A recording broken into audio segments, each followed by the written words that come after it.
श्री परमात्मने नमः। श्री चैतन्य चरित्रावली अध्याय रूप की विदाई और प्रभु का काशी आगमन। जो पहले ही प्रभु के प्रिय गुण समूहों के द्वारा बंद कर भी घर द्वार कुटुंब परिवार के बंधनों से मुक्त हो चुके थे, उन रूप और उनके अनुज अनूप के ऊपर स्वयं रस तुल्य अमूर्त होने पर भी उन श्री गौरांग ने श्रेष्ठ मूर्ति धारण करके प्रयाग क्षेत्र में प्रेमालाप और दृढ़तर आलिंगनों द्वारा परम अनुग्रह किया। प्रयाग में अपने भाई अनूप के सहित श्री रूप 10 दिनों तक प्रभु के चरण कमलों के समीप रहे। ये विद्वान थे, भावुक थे, मेधावी थे, आस्तिक थे और थे प्रेमावतार, चैतन्य देव के परम कृपा पात्र। फिर भला इनका कल्याण होने में संदेह ही क्या होता। ये तो पहले से ही कल्याण स्वरूप थे। एक बार जिनके ऊपर गुरु चरणों की कृपा हो चुकी हो, वह फिर इस नश्वर जगत के क्षणिक और अनित्य भोगों में सुखानुभव कर ही कैसे सकता है। हंस हो जाने पर फिर वह कौवे के भोजन का स्पर्श क्यों करेगा। गुरु कृपा से क्या नहीं हो सकता। यदि सद्गुरु की एक बार भी कृपा हो जाए तो फिर चाहे वह पुरुष कितना भी बड़ा पापी क्यों न हो, उसका संसार बंधन बात की बात में छिन्न भिन्न हो जाएगा और वह बंधन मुक्त होकर गुरु की परम कृपा का अधिकारी बन जाएगा। सद्गुरु ही ईश्वर है, ब्रह्म के साकार स्वरूप का ही नाम गुरु है। हाड़ मास का पुतला गुरु हो ही नहीं सकता। सर्वशक्तिमान का पद अल्पज्ञ जीव को प्राप्त हो ही कैसे सकता है।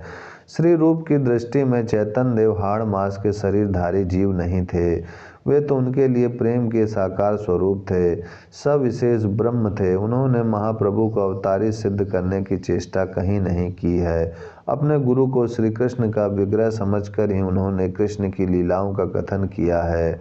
उनकी दृष्टि में श्री कृष्ण में और श्री चैतन्य में भेद होता तब तो वे इस बात को सिद्ध करने की चेष्टा करते कि श्री चैतन्य अवतार या अवतारी हैं। लोग कुछ भी समझे, उनके लिए तो श्री चैतन्य ही कृष्ण है।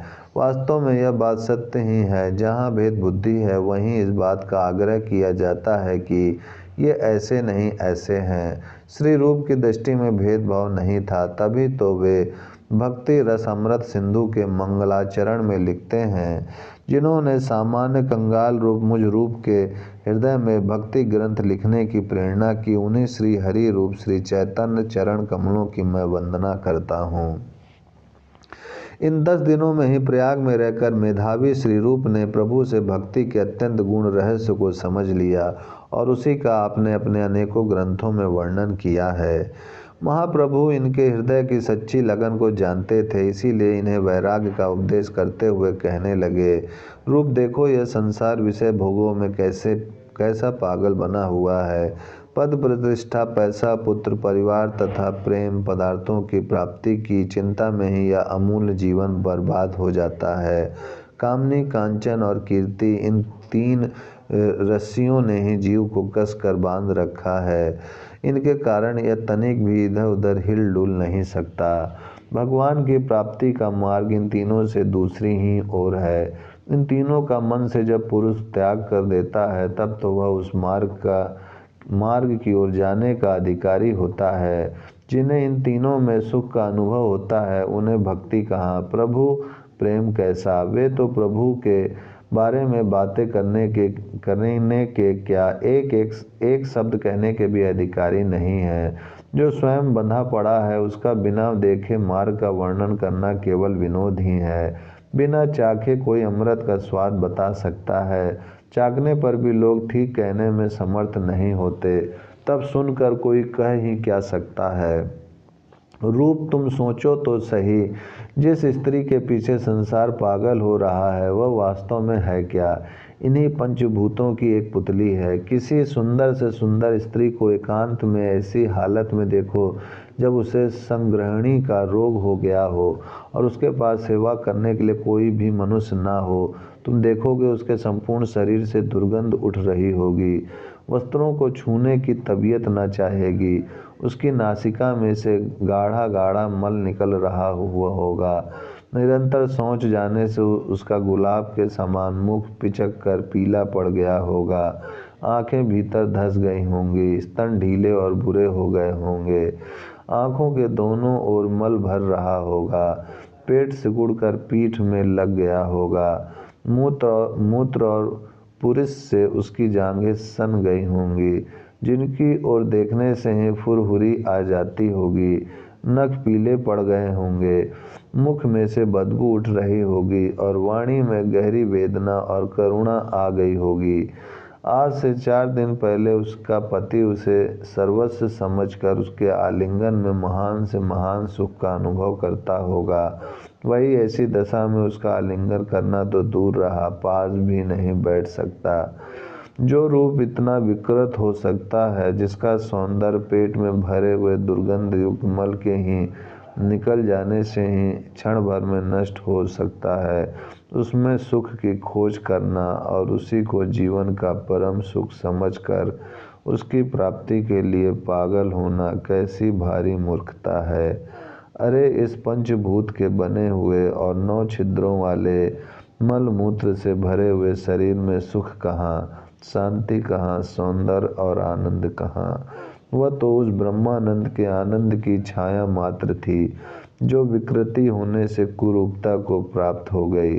छाया को छोड़कर असली आनंद को खोजो, तुम्हें शांति मिलेगी। रूप यही हाल कांचन का है। पृथ्वी का नाम है वसुंधरा, वसु कहते हैं रत्नों को। इस पृथ्वी में असंख्यों रत्न भरे पड़े हैं। इस पृथ्वी में 7 द्वीप हैं, 7 समुद्र हैं, 7 समुद्रों में असंख्य रत्न भरे पड़े हैं, परंतु सप्त द्वीप वाली पृथ्वी का आधिपत्य पाकर भी मनुष्य को शांति नहीं मिलती। वह तीनों लोकों का स्वामित्व चाहता है, त्रिलोक के सोने पर 14 भुवनों के आधिपत्य की इच्छा रखता है। संपूर्ण ब्रह्मांड का स्वामित्व लाभ करने पर भी शांति नहीं, तब 10-20 गांव या 1500 गांवों का आधिपत्य या स्वामित्व लाभ करके जो अपने को सुखी बनाना चाहता है, वह कितना भारी मूर्ख है। तुम ध्यान पूर्वक देखो, सोने में और मिट्टी में क्या भेद है।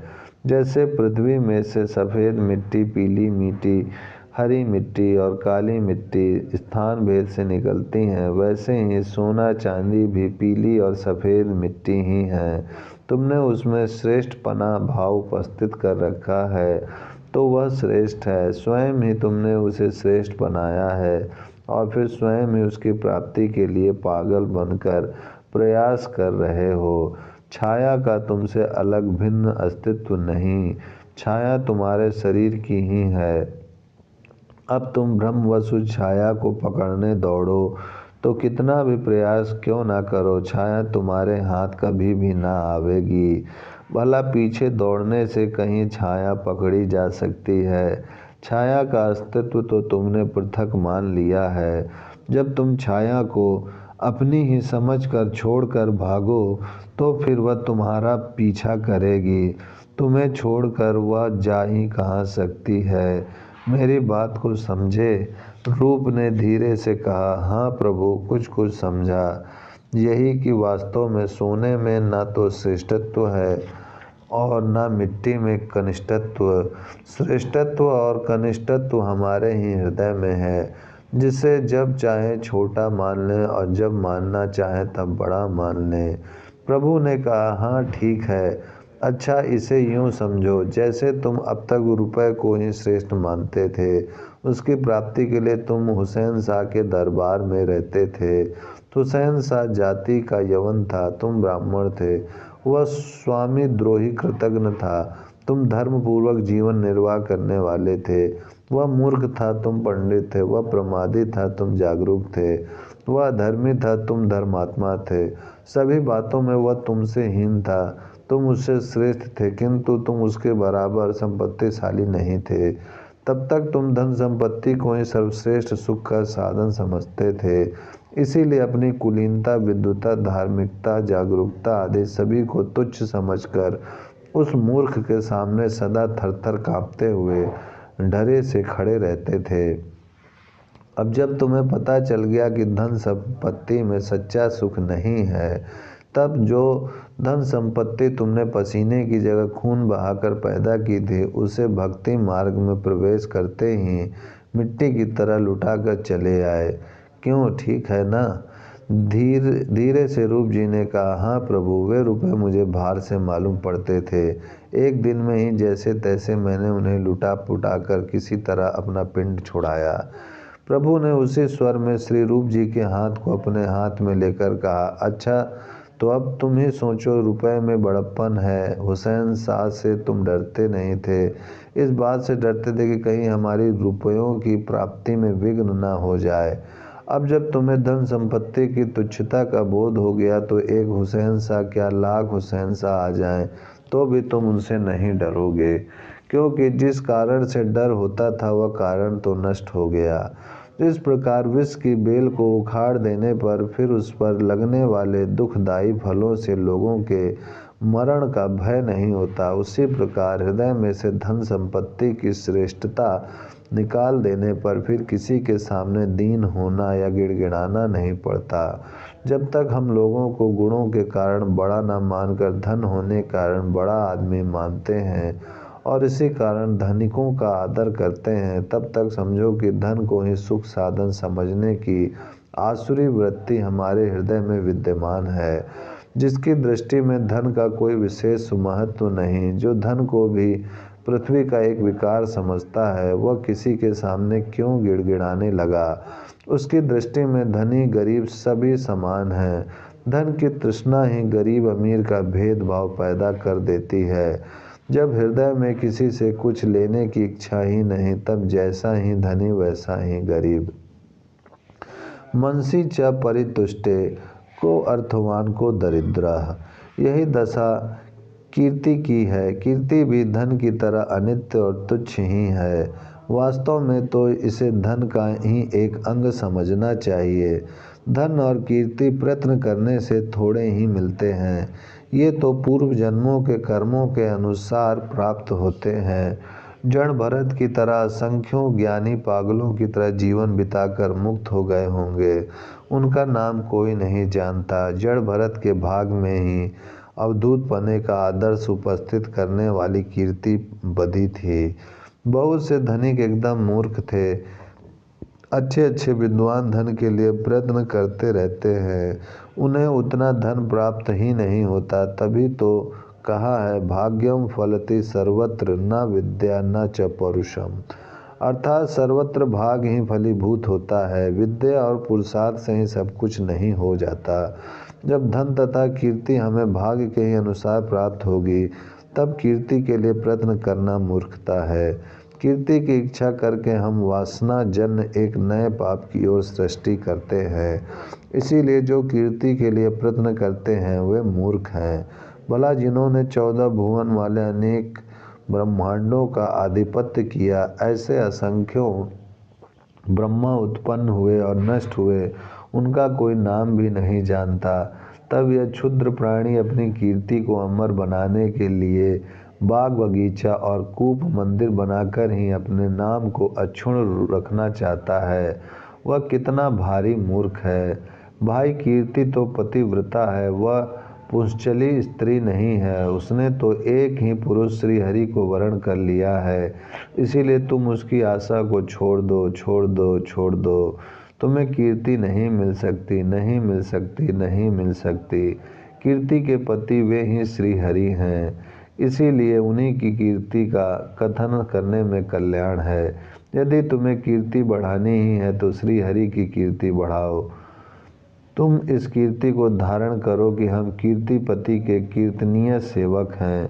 हाँ, हरि के कीर्तनीय होने से कीर्ति तुम्हें प्यार करने लगेगी, क्योंकि अपने पति की प्रशंसा सुनकर सभी को सुख होता है और प्रशंसा करने वाले के प्रति स्वाभाविक ही अनुराग हो जाता है। श्री रूप ने हाथ जोड़े हुए दीन भाव से कहा, हाँ प्रभु, श्री चरणों के अनुग्रह से मैं इतना तो समझा कि भक्ति मार्ग की ओर बढ़ने वाले साधकों को कामने कांचन और कीर्ति स्वरूप पद प्रतिष्ठा, पैसा, पुत्र, परिवार और यावत प्रिय पदार्थ हैं, उनका परित्याग करके तब इस पद की ओर अग्रसर होना चाहिए।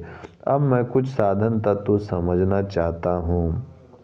प्रभु ने कहा, रूप, जीव का स्वरूप शास्त्रों में ऐसा बताया है कि बाल के अग्रभाग को लो, उसके 100 टुकड़े करो, उन 100 में से एक को लो, फिर उसके 100 टुकड़े करो।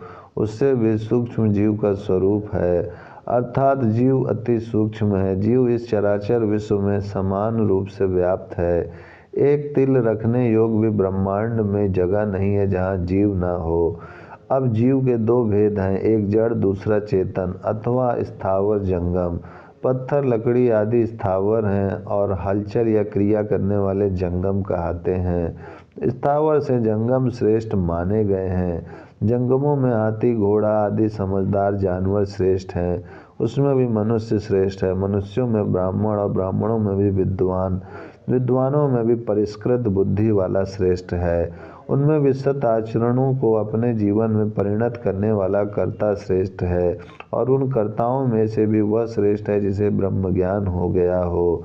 ब्रह्मज्ञानियों में भी जो मुक्त हो गया वह श्रेष्ठ है, और मुक्तों में भी सर्वश्रेष्ठ श्री कृष्ण भक्त है। जिसके हृदय में सच्ची कृष्ण भक्ति है, उससे बढ़कर कोई श्रेष्ठ कोई हो ही नहीं सकता। श्रेष्ठ पने की यही पराकाष्ठा है, जैसा कि श्रीमद् भागवत में कहा है, मुक्ता नाम अपि सिद्धा नाम नारायण परायणा सुदुर्लभ प्रशांत आत्मा कोटि स्वपि महामुने। हे महामुने, मुक्त हुए सिद्धों पर भी नारायण का भक्त दुर्लभ है, और उन करोड़ों भक्तों में भी शांत हृदय का भक्त अत्यंत ही दुर्लभ है। संसार में प्रयत्न करने पर चाहे सब कुछ प्राप्त हो सके, किंतु श्री कृष्ण भक्ति का प्राप्त होना अत्यंत ही दुर्लभ है। बस भक्ति प्राप्ति का एक ही उपाय है, सब जगह सब अवस्थाओं में और सर्वकाल में श्री हरि के ही नामों का संकीर्तन करता रहे। श्रवण कीर्तन ही प्रभु प्रेम प्राप्ति का मुख्य उपाय है, और सब उपाय तथा आश्रयों का परित्याग करके श्री हरि की ही शरण लेनी चाहिए। सर्व धर्मों का परित्याग करके केवल उन्हीं का चिंतन स्मरण करते रहना चाहिए। मैं तुम्हें भगवत कृपा और अहेतुकी भक्ति की एक मोटी सी पहचान बताता हूँ, उसी से तुम समझ जाओगे कि भगवान की भक्ति कैसे करनी चाहिए। जैसा कि श्रीमद् भागवत में भगवान कपिल देव ने स्वयं बताया है,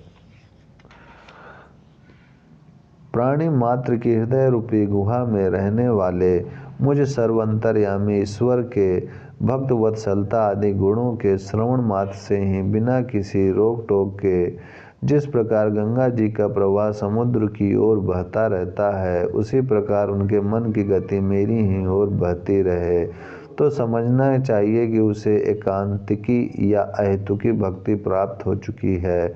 उसके प्राप्त होने पर फिर श्री कृष्ण दूर नहीं रहते, वे तो आकर भक्त से लिपट जाते हैं। यही तो उनकी भक्त वत्सलता है।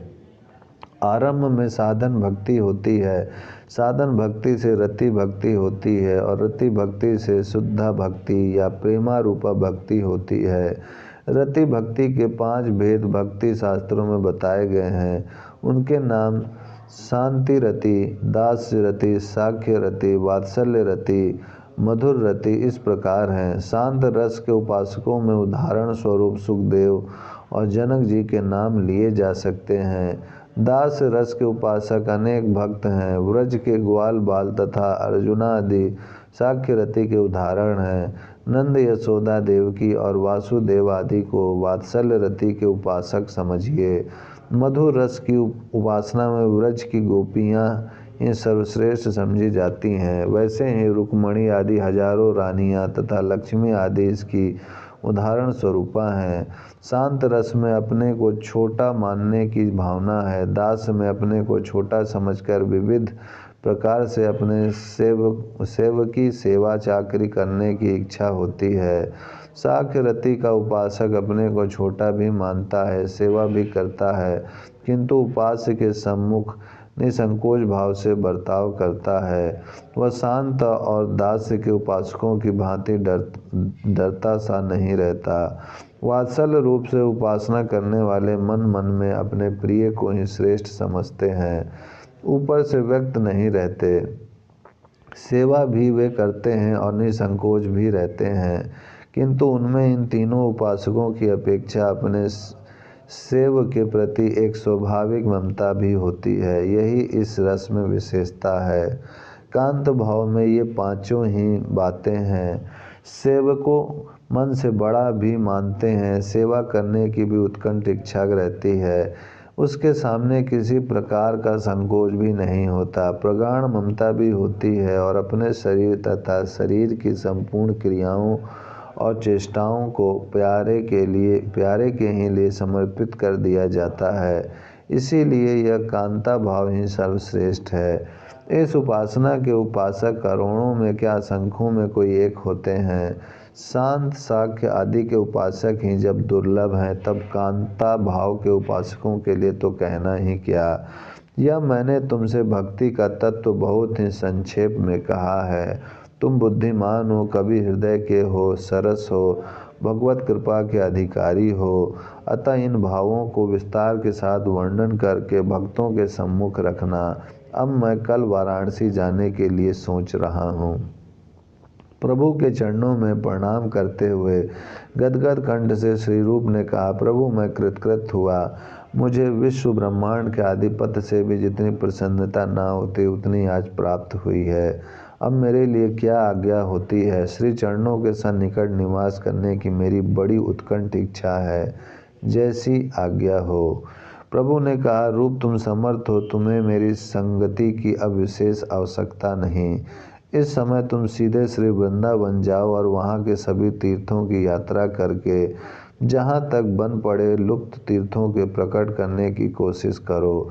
कालांतर में गौण होकर मुझसे पुरी में आकर भेंट करना। इतना कहकर दूसरे दिन प्रभु तो नाव पर चढ़कर उस पार को चले गए और रूप अनूप माथुरिया ब्राह्मण तथा कृष्णदास को प्रभु वहीं से विदा कर गए। महाप्रभु के चरणों का चिंतन करते हुए अपने भाई के सहित श्री रूप मथुरा पहुँचे। वहाँ उन्हें गौड़ के भूतपूर्व महाराजा सुबुद्धि राय मिल गए।